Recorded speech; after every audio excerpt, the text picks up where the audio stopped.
Okay, so I wanted to ask you today, because I read so much, and this word comes up so much when you read or talk about yoga. This word mindfulness, and I don't know if people perceive or understand the true meaning of it, or what it really stands for, if they are perceiving it a bit far from what it really stands for. So could you maybe tell us something on it?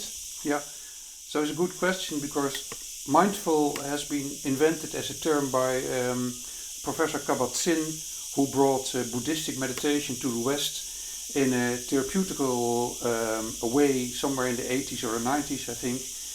What he basically did is meditating a lot himself in the eastern part of the world, in the Buddhist environment, and he thought it must be extremely good for my patients. He was a doctor.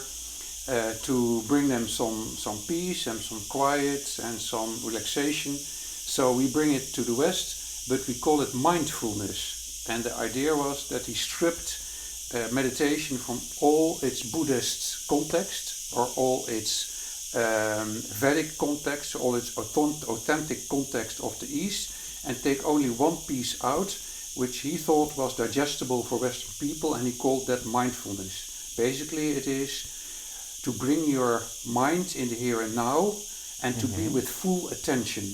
Okay. But of course the word mindful is a crazy word, because it suggests that your mind is full.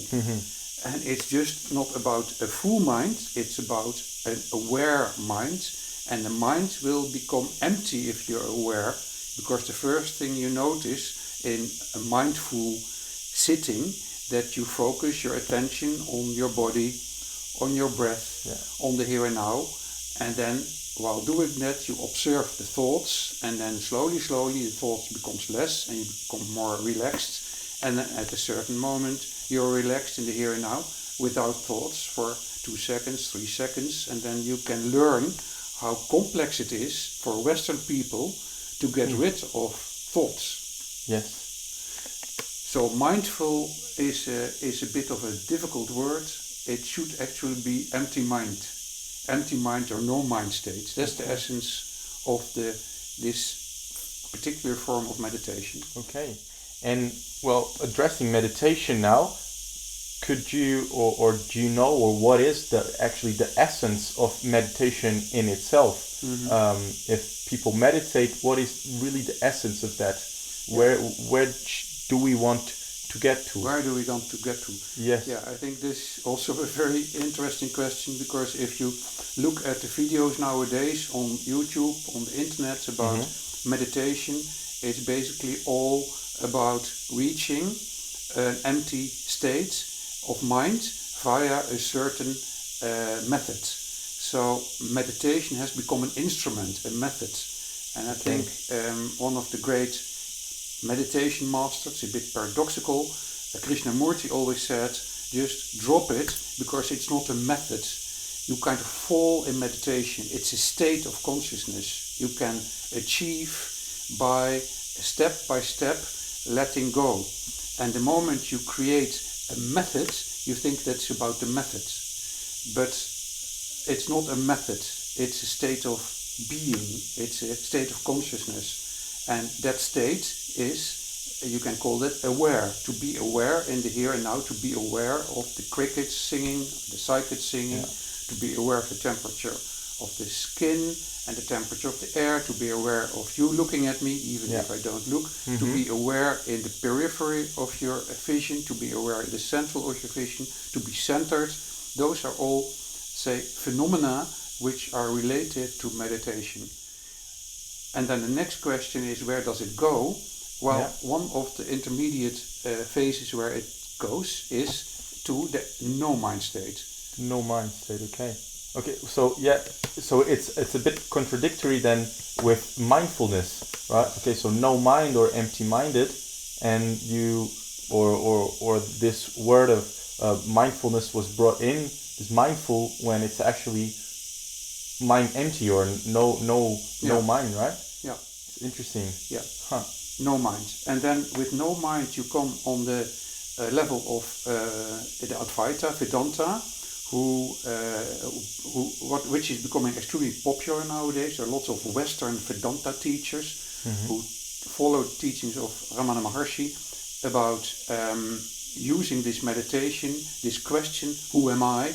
And then who am I is the question you should put central in your meditation. If you reach a no-mind state, this question, who am I, who is watching, comes up, and then you stay in that question, and then this is the device of Ramana Maharshi to reach the ultimate insight, because at the end of the tunnel you will find out there is no one there. So the empty state and the empty state of mind is also pointing into an empty field of consciousness. Now, in the Advaita, people think this is the utmost, but I think this is a wrong concept, because we came from nowhere, then we materialized in the world, and we will go to nowhere.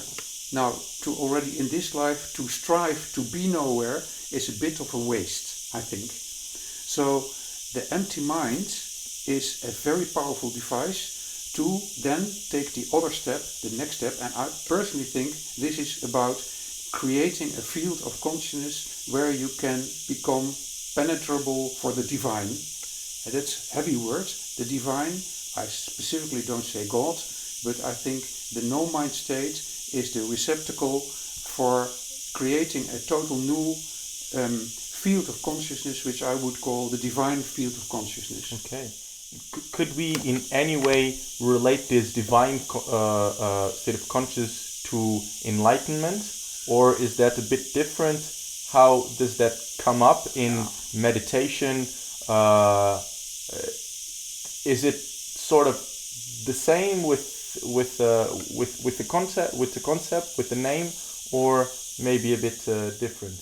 Well, enlightenment is we always think that enlightenment is a state.